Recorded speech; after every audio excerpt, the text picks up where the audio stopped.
Hello friends, price தி Lord. நீங்கள் பார்த்துங்க Zion cooking Tamil. இன்றைக்கி என்ன செய்ய போகிறோன்னு பார்த்தீங்கன்னா, பலாப்பழம் வச்சு பலாப்பழ பணியாரம் செய்ய போகிறோம். எப்படி செய்யுதுன்னு வாங்க பார்த்துடலாம்.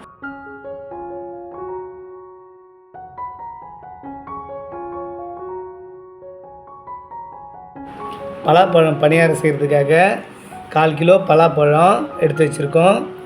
அது கூடவே 10 ஏலக்காய், 2 தேங்காய் பத்தை கட் பண்ணி வச்சுருக்கோம். ஒரு 1/4 கிலோ வெல்லம், ஆனால் 150 கிராம் போட்டால் போதும். 1/2 கிலோ அரிசி மாவு.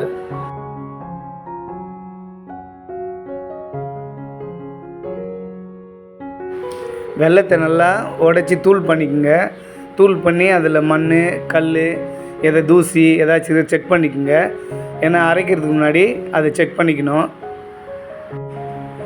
இப்போ அரைக்கிறதுக்காக கட் பண்ணி வச்சுருக்கிற பலாப்பழம், உடச்சி வச்ச வெல்லம், 10 ஏலக்காய், நம்ம எல்லாத்தையும் ஒன்றா சேர்த்து தண்ணி ஊற்றாமல் அரைச்சிக்கணும். ஏன்னா பலாப்பழத்தில் தண்ணி இருக்கும், வெல்லத்துலேயும் கொஞ்சம் தண்ணி இருக்கும், அரைப்படும். அதனால் நீங்கள் தண்ணி ஊற்றாமல் அரைங்க.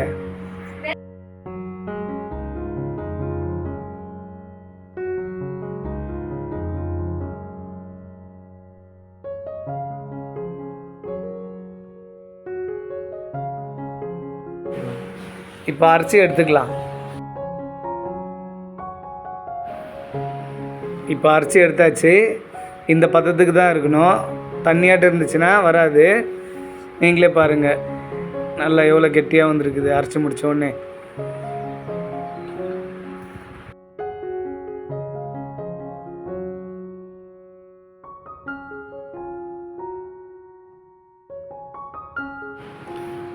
இப்போது கட் பண்ணி வச்சுருக்கிற தேங்காவை நம்ம எண்ணெயில் வறுத்து எடுத்துக்கலாம்.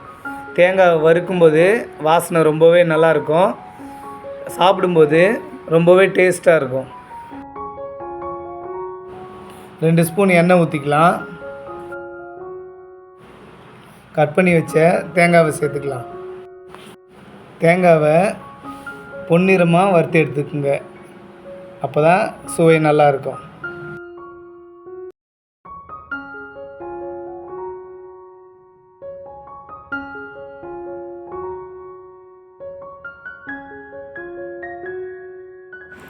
தேங்காய் வறுபடுறதுக்குள்ளே சப்ஸ்கிரைப் பண்ணாதவங்க சப்ஸ்கிரைப் பண்ணிவிடுங்க.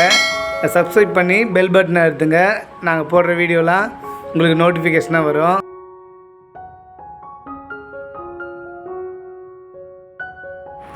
தேங்காய் வறுபட்டுருச்சு. சப்ஸ்கிரைப் பண்ணியிருப்பீங்கன்னு நினைக்கிறேன். இப்போது அரைச்சி வச்ச வெல்லம், பலாப்பழம் கலவையை நம்ம அரிசி மாவோட சேர்த்துக்கிறோம். அது கூட வறுத்து வச்ச தேங்காவையும் சேர்த்துக்கிறோம். தேங்காவை வறுத்து வச்ச எண்ணெயோடு சேர்த்துக்குங்க. அப்போ தான் அந்த தேங்காயோட ஃப்ளேவர் அந்த எண்ணெயில் இருக்கும். பணியாரம் ரொம்பவே டேஸ்ட்டாக இருக்கும்.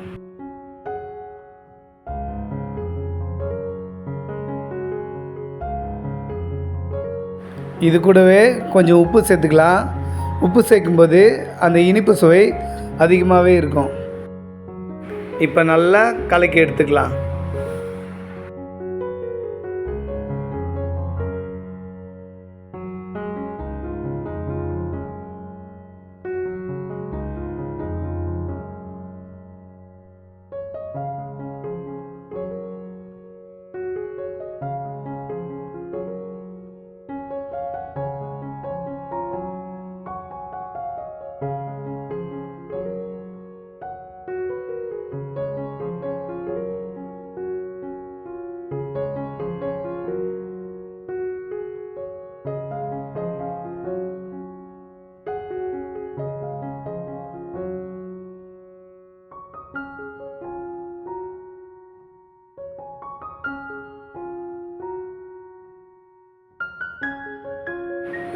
இப்போ பணியார சட்டியை வச்சாச்சு. பணியார சட்டி சூடாக பார்த்துக்கலாம். சூடாகிடுச்சு. இப்போ நம்ம எண்ணெய் ஊற்றிக்கலாம். எண்ணெய் ஊற்றி நம்ம கலந்து வச்சுருக்கிற மாவை அதில் ஊற்றிக்கலாம்.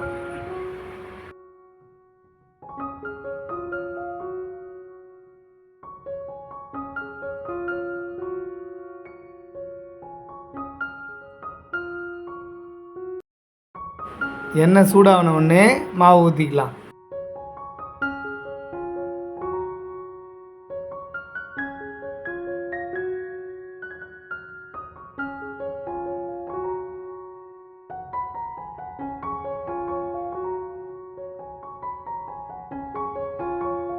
இப்போ மாவு ஊற்றிக்கலாம்.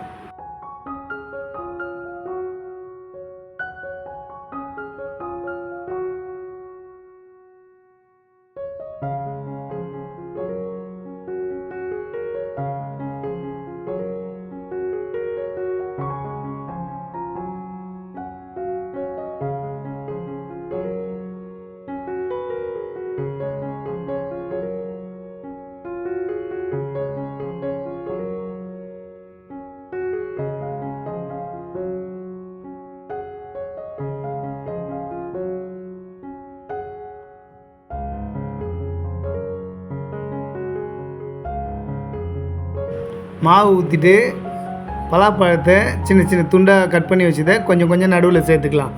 அப்போது சாப்பிடும்போது அந்த பலாப்பழத்தோட ஃப்ளேவரு பணியாரத்தில் ரொம்பவே நல்லாயிருக்கும். நீங்கள் செஞ்சு சாப்பிட்டு பார்த்துட்டு கமெண்ட் பண்ணுங்கள்.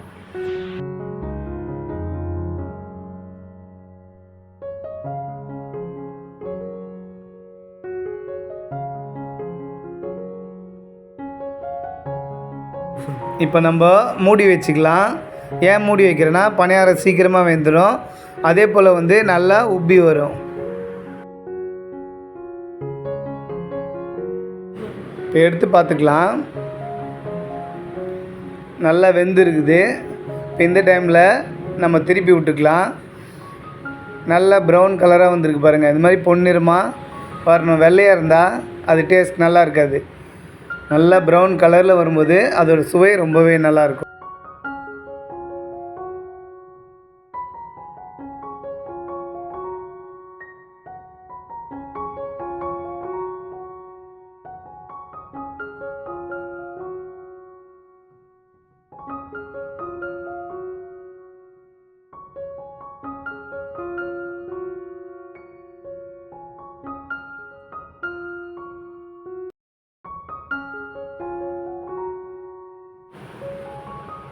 ரெண்டு பக்கமும் நல்லா வேக வச்சுக்கலாம்.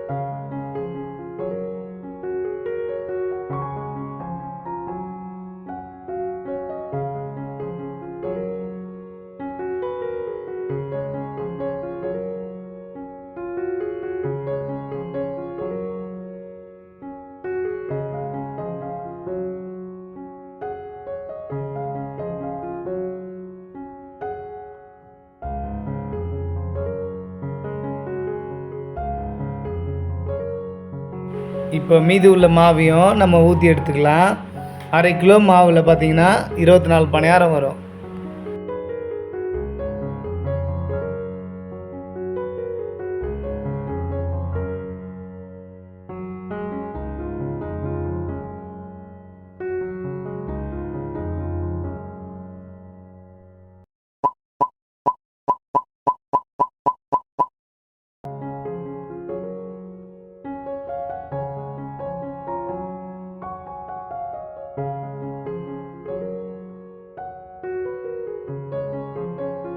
ஆமாம், இப்போ எடுத்து நம்ம புட்டு பார்த்துக்கலாம்.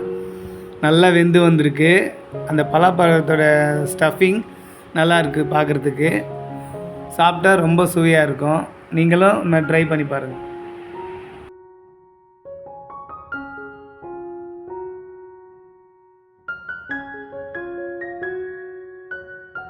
தேங்க்ஸ் ஃபார் வாட்சிங்.